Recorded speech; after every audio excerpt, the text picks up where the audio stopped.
Hello student, आपको स्वागत है अपने यूट्यूब चैनल आरके क्लासेस पर। और आज हम इस वीडियो में अध्याय 11 पढ़ाने वाले हैं। और अध्याय 11 जो है इसका नाम है कला क्षेत्र में परिवर्तन। तो आज हम इस विषय में पढ़ेंगे कला क्षेत्र में परिवर्तन के विषय में।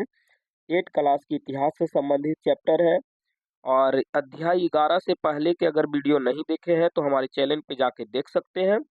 तो चलिए 11 के आज हम एक ही वीडियो में पहला नंबर क्वेश्चन से अंतिम नंबर क्वेश्चन तक बताने वाले हैं, पूरा के क्वेश्चन आंसर करवाने वाले हैं। तो चलिए वीडियो चालू करते हैं। पहला क्वेश्चन देख लेते हैं क्या कहता है। पहला क्वेश्चन कहता है सही या गलत बताइए, यानी कौन सही है और कौन गलत है इसके विषय में बताना है। पहला क्वेश्चन है साहित्य में पराधीनता के बोध एवं स्वतंत्रता की जरूरत को स्पष्ट अभिव्यक्त मिलने लगी थी, यानी साहित्य में पराधीनता के बोध एवं स्वतंत्रता की जरूरतों को स्पष्ट अभिव्यक्ति मिलने लगी थी। तो ये पहला जो वाक्य है ये सही है, स्पष्ट अभिव्यक्ति मिलने लगी थी। तो इस प्रकार से पहला क्या हो जाएगा, सत्य हो जाएगा। दूसरा देखते हैं, प्रेमचंद ने आनंद मठ की रचना की थी। नहीं, प्रेमचंद्र ने आनंद मठ की रचना नहीं की थी, बल्कि बल्कि आनंद मठ के जो रचना किए थे वो किए थे बंकिम चंद्र चटर्जी किए थे। तो इस प्रकार से दूसरा जो है ये प्रेमचंद ये गलत है, तो दूसरा क्वेश्चन आपको गलत हो जाएगा। रमेश चंद्र दत्त के उपन्यास हिंदू समर्थक प्रवृत्ति देखने को मिलती है। हाँ, ये सही है, रमेश चंद्र दत्त के उपन्यास में हिंदू समर्थक के प्रवृत्ति देखने को मिलता है। इस प्रकार से आपको 3 नंबर सही हो जाएगा। तो क्वेश्चन नंबर आपका 1 सही है, 2 गलत है और तीसरा सही है। आगे देखते हैं, अगला है भारतेंदु हरिश्चंद्र ने भारतीय धन के लूट को नाटक के माध्यम से पर्दाफाश किया। तो ये भी सही है, भारत से जो धन अंग्रेज लूट कर ले जा रहे थे इसे भारतीयों के बीच भारतेंदु हरिश्चंद्र ने नाटक के माध्यम से भारतीय लोगों को समझाया और दिखाया कि अंग्रेज जो है वो भारत के धन लूट के अंग्रेज ले जा रहा है। तो इस प्रकार से आपको 4 भी सही होगा। वंदे मातरम गीत की रचना बंकिम चंद्र चटर्जी ने किया है, ये भी सत्य है। वंदे मातरम गीत की रचना कौन किए हैं, बंकिम चंद्र चटर्जी। तो इस प्रकार से आपको क्वेश्चन नंबर 5 भी क्या होगा, सही होगा। अगला क्वेश्चन देखते हैं। सॉरी, इसी में क्वेश्चन है रिक्त स्थानों को भरें। लकड़ी या धातु के छापे से कागज पर बनाई गई तस्वीर को उत्कीर्ण चित्र कहा जाता था। क्या कहा जाता था, उत्कीर्ण चित्र कहा जाता। तो इस प्रकार से पहला में भर लेना है उत्कीर्ण चित्र। औपनिवेशिक काल में बनाए गए छवि चित्र रूप चित्रण होते हैं। कैसा होता है, तो रूप चित्र। ग नंबर क्वेश्चन देख लेते हैं। ग कहता है अंग्रेजों के विजय को दर्शाने के लिए युद्ध के दृश्यों की चित्रकारी की जाती थी, यानी ग में भर देना है युद्ध के दृश्यों। एशियाई कला आंदोलन को प्रोत्साहित करने वाले जापानी कलाकार थे। कौन कलाकार थे, तो जापानी कलाकार। तो इस प्रकार से आपका 2 नंबर भी क्वेश्चन पूरा हुआ, आप भर लीजिएगा। आगे देख लेते हैं, निम्नलिखित के जोड़े बनाए। तो निम्नलिखित के जोड़ा बनाना है यानी मिलान करना है।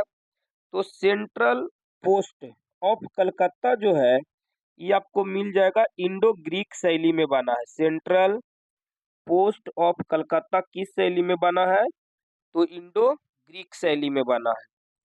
विक्टोरिया टर्मिनल रेलवे स्टेशन ये गोथिक शैली में बना है। इस प्रकार से ख आपको 1 में मिल जाएगा। और मद्रास लॉ कोर्ट जो है ये इंडो सरासेनिक शैली में बना है, यानी ग को आपको 2 में मिला लेना है। आगे देख लेते हैं।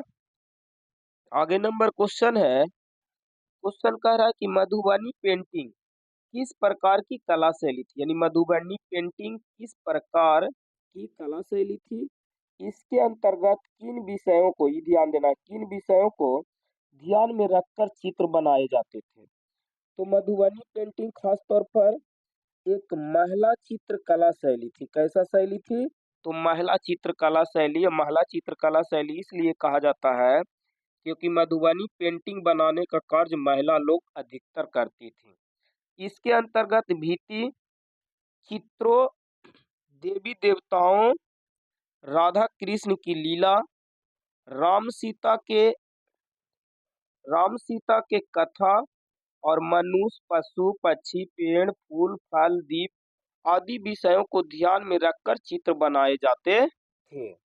अगला क्वेश्चन देखते हैं, क्वेश्चन नंबर 2 कह रहा है ब्रिटिश चित्रकारों ने अंग्रेजों की श्रेष्ठता एवं भारतीयों को कमतर हैसियत को दिखाने के लिए किस तरह के चित्रों को दर्शाया है। यानी कह रहा है कि ब्रिटिश अपने आप को है जो श्रेष्ठ दिखाता था और भारतीयों को कमतर हैसियत यानी नीचे दिखाने का कार्य करता था। यह किस तरह के चित्र द्वारा दिखाया जाता था? तो इसका उत्तर हम लिखेंगे, ब्रिटिश चित्रकारों ने अंग्रेजों की श्रेष्ठता को दिखाने यानी श्रेष्ठता यानी ऊंचा दिखाने के लिए उनके द्वारा बनाए गए चित्रों में चौड़ी सड़कें, कैसा सड़क? तो चौड़ी सड़क तथा विशाल एवं भव्य इमारतों का चित्र दर्शाया जाता था। यानी अंग्रेज जो था वो अपना श्रेष्ठता यानी ऊंचा दिखाने के लिए अपने जब चित्र बनाता था तो चौड़ा सड़क दिखाता था कि अंग्रेज के पास चौड़ा चौड़ा सड़क है, विशाल भवन है, भव्य इमारत है, माने बहुत बड़ा बड़ा इमारत है, लेकिन एवं भारतीयों की कमतर हैसियत यानी नीचा दिखाने के लिए, कमतर मतलब नीचा दिखाने के लिए, कमतर हैसियत को दिखाने के लिए यहाँ के गुजरे जमाने के टूटी फूटी भवन दिखा देता था कि भारत ऐसे ऐसे मकान में रहता है।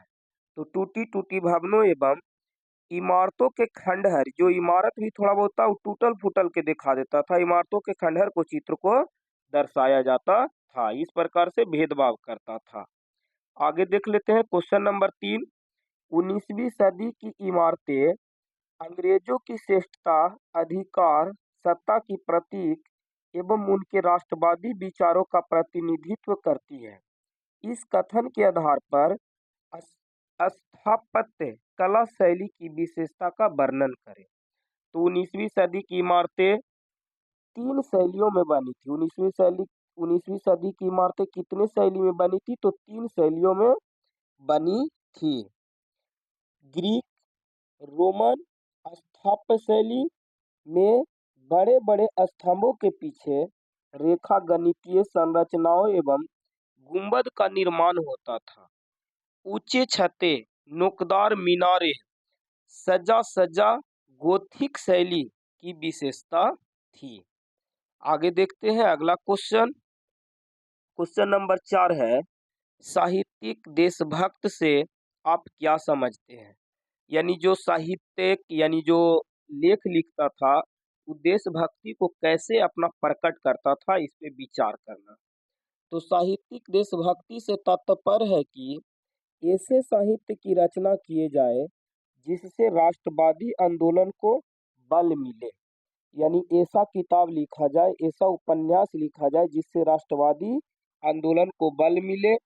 साहित्यकारों से यह आशा की जाती थी कि जब भी देश के हित के राष्ट्र हित में राष्ट्रवादी राष्ट्रवादी आंदोलन चले, वे अपने साहित्यिक रचनाओं से देशवासियों को देशभक्त की भावना जगाए। आगे देखते हैं अगला नंबर क्वेश्चन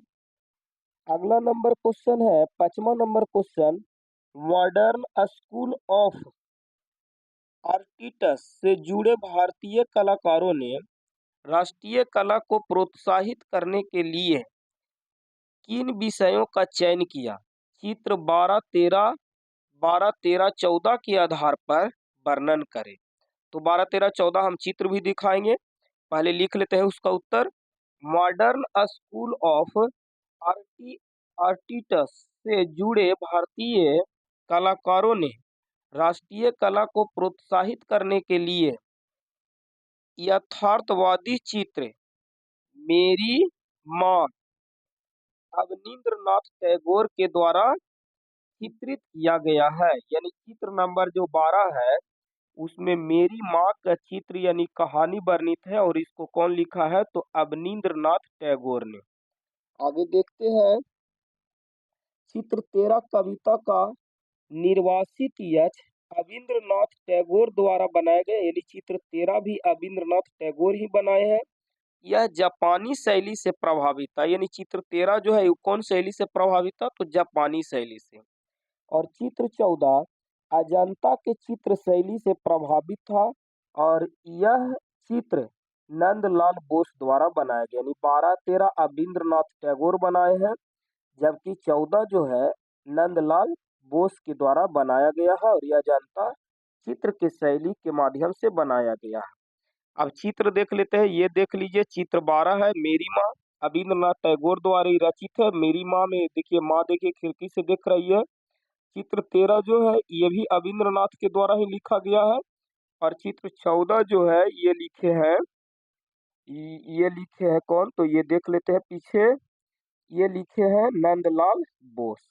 तो इस प्रकार से ये चैप्टर का पूरा आंसर बताने का प्रयास किए हैं।